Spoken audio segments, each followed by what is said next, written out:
This minesweeper is driven by controllable pitch propellers. The controllable pitch propeller system is made up of the controls, the servo system,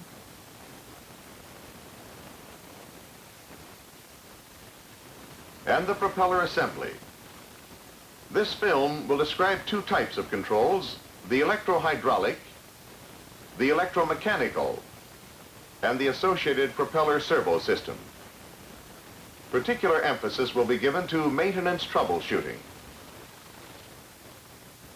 Electro-hydraulic controls are manufactured by the Norfolk Naval Shipyard and the Farrel-Birmingham company.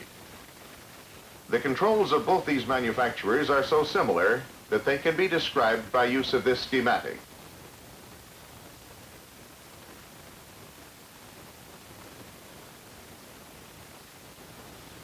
The electro-hydraulic control system consists of a double-throw toggle switch, a pitch indicator, solenoid valves, the control unit, and connecting wiring and piping.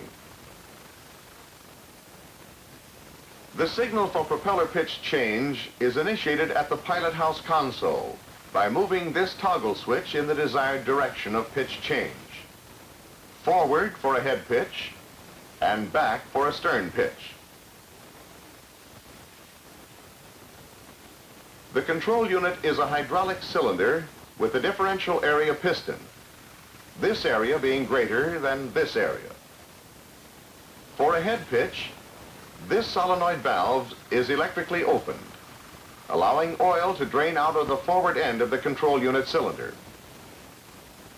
High-pressure oil, continuously supplied to the aft end, forces the piston forward.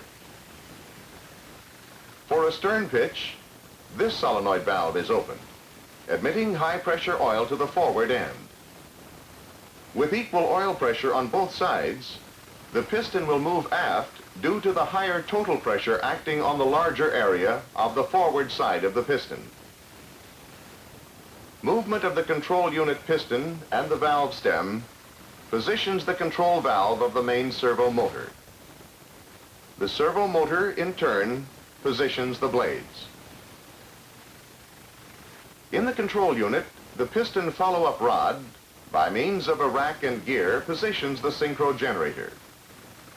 The synchro generator transmits blade pitch to all indicators. These two valves have been shown here for simplicity of illustration. In reality, the solenoid valves are normally located at some distance from the control unit and have a manual operation feature. Associated with the solenoid valves is the emergency control panel, equipped with manually operated valves for use when necessary in place of the solenoid valves. The most common symptom that indicates a need for maintenance troubleshooting is lack of propeller pitch change in response to a signal. In the electrical system, the trouble may be a fuse or circuit breaker. In the hydraulic system, the trouble may be a closed oil supply valve, a loose connection, or defective toggle switch might be the answer. A burned out solenoid valve can be detected by first listening for the normal sound of the valve in operation. If you cannot hear the valve work, then check the lead wires for power with a test light. If power has not been interrupted, but the valve cannot be heard in operation, the solenoid should be replaced. The second symptom that requires maintenance troubleshooting is drifting propeller pitch. An oil leak of some kind is generally the cause. If the pitch is drifting ahead, first examine the forward end of the pitch control unit for obvious oil leaks. Oil leaking from either the follow-up rod O-ring, as is the case here, or from the servo cylinder end plate should be readily visible. If the follow-up rod O-ring seal is the leak source, examine the follow-up rod for signs of scoring and replace if necessary. If no leaks can be found in the pitch control unit, examine all joints and fittings in the control circuit piping. Finally, check the needle valves and solenoid valves. First, make sure that the ahead manual needle valve is tightly secured. Next, open and completely close this valve. This action should flush any foreign material from the valve seat. If this does not eliminate drifting pitch, close the ahead solenoid shutoff valve. If this eliminates drifting pitch, the trouble is in the solenoid valve. If you examine the solenoid valve, be sure to examine the valve slide and shear seals for scoring, and check the condition of all O-ring seals in the valve. If the pitch still drifts, with the solenoid shutoff valves closed, remove and examine the ahead manual needle valve for wear on the valve seat, and check the needle. If the pitch is drifting astern, the most probable cause is high-pressure oil leaking past the piston O-ring in the pitch control cylinder, increasing pressure here on the forward side of the piston, forcing it aft. Before disastern solenoid and needle valves, by using the procedure previously described for the ahead solenoid and needle valve. If the trouble is not in the astern solenoid or needle valve, then disassemble the pitch control unit and replace the O-ring seal.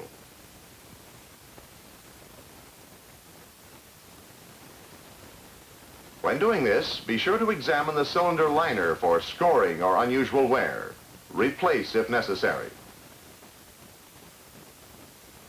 If the propellers go to full astern pitch without a pitch change order and without any indication on the pitch indicator, look for failure of the bearings in the pitch control unit piston.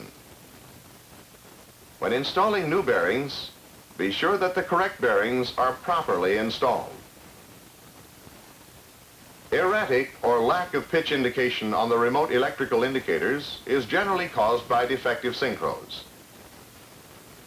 There are two general causes for synchro failure: slippage in the mechanical drive to the synchro and an electrical failure within the synchro itself. Electromechanical controls are manufactured by the American Engineering Company and the Control Engineering Company. The controls of both these manufacturers are so similar that they can be described by use of this schematic.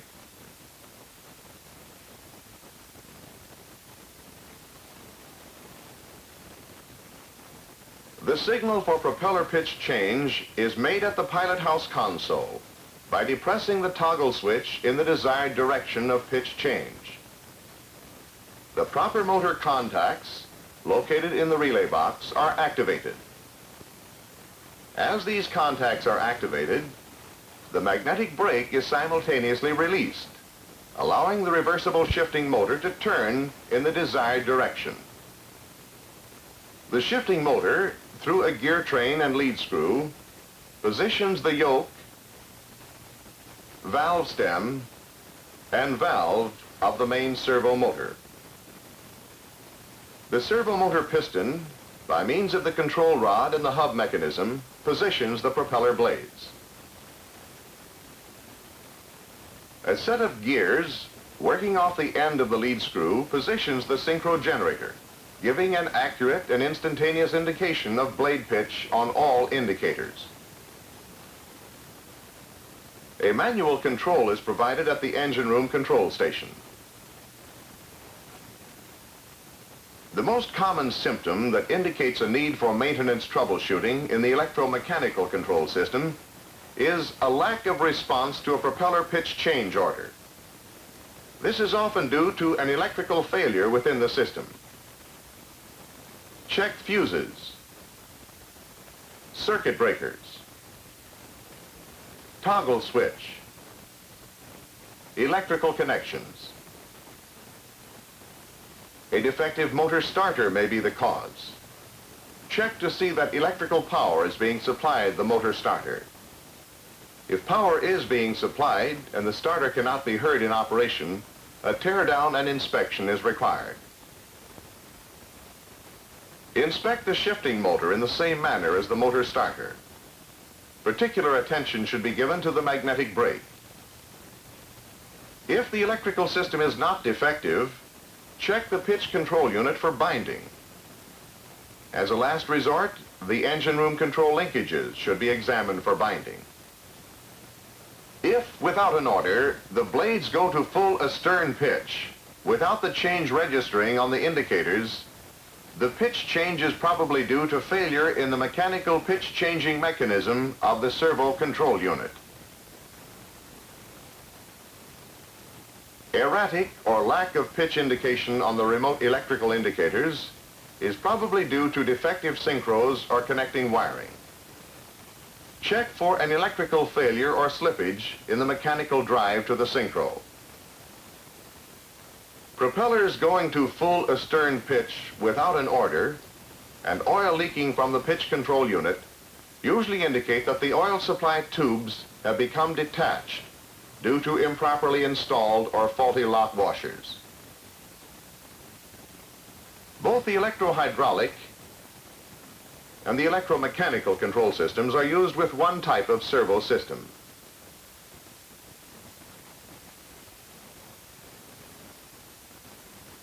The servo motor and associated components make up the servo system.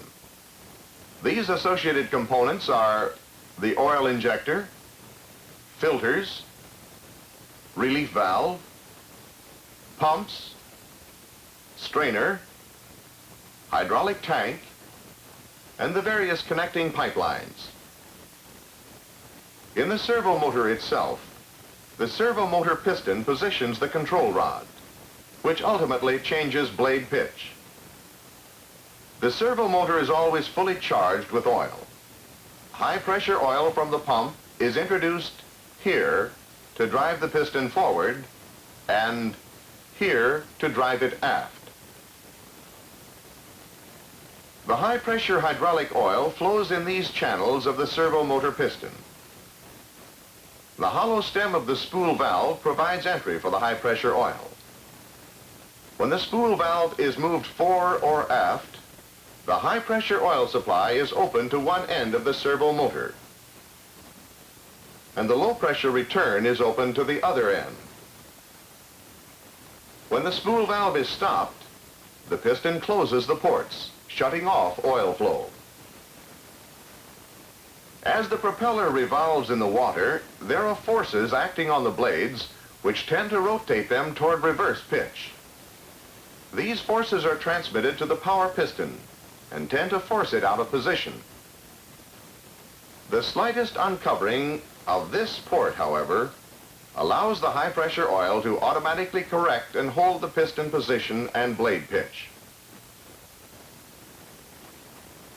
The servo system incorporates one of two types of injectors. One type for the electro-hydraulic and the other for the electromechanical. The injector used with the electro-hydraulic system consists of two housings.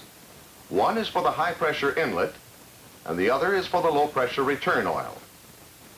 The forward end of the high-pressure housing is formed by the pitch control unit cylinder and piston. High-pressure oil is piped into the housing here.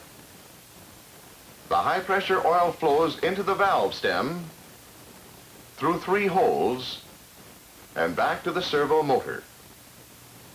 A gland and packing prevents the high-pressure oil from leaking into the low-pressure housing. The return oil is collected here in the low-pressure housing at the end of the shaft and piped back to the sump.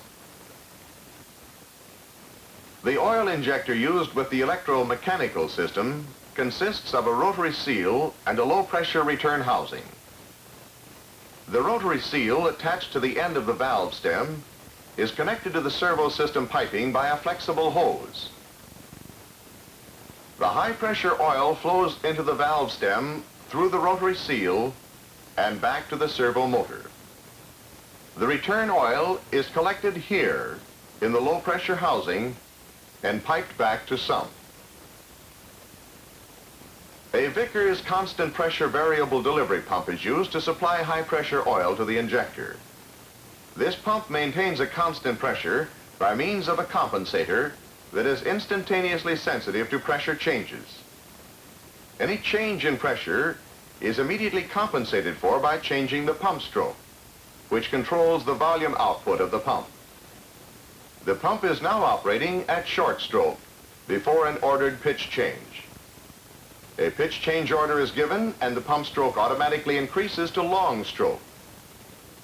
Once the pitch change has been completed, the pump returns to short stroke.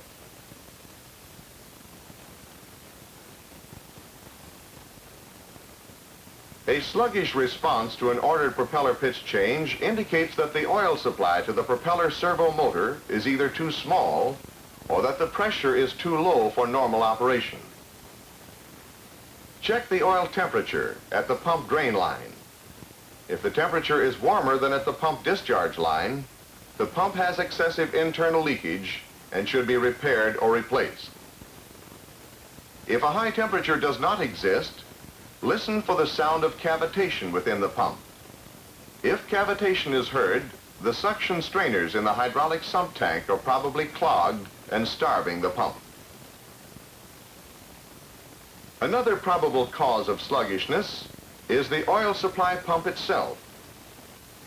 Check the stroke of the pump.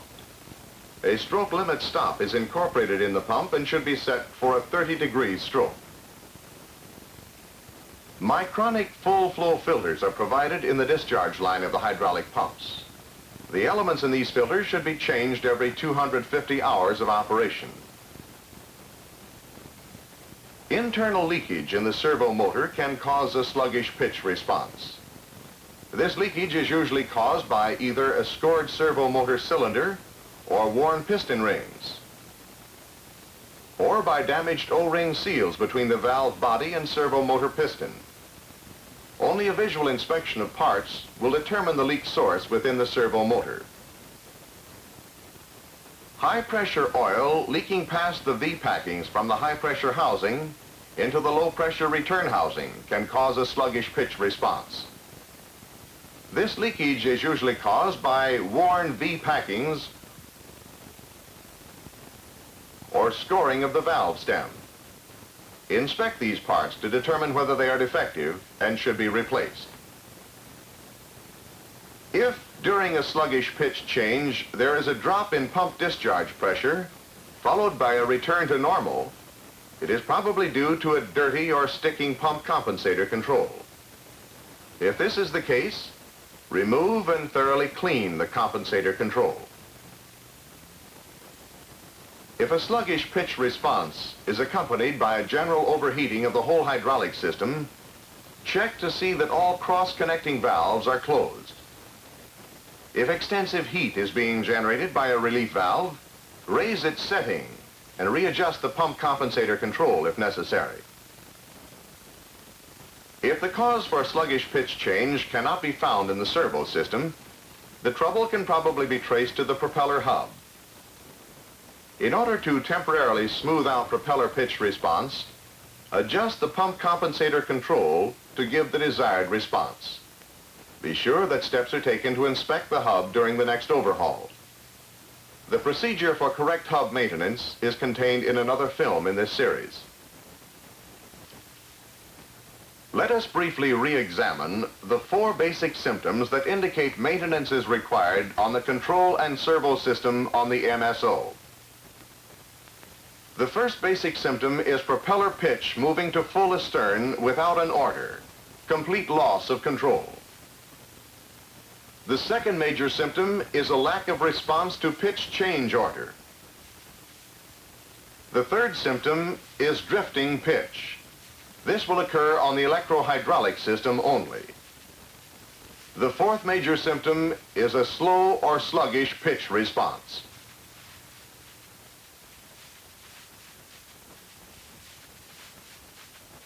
Troubleshooting the control and servo system on your ship will be minimized if you recognize these basic symptoms and follow the procedures outlined in your technical manuals.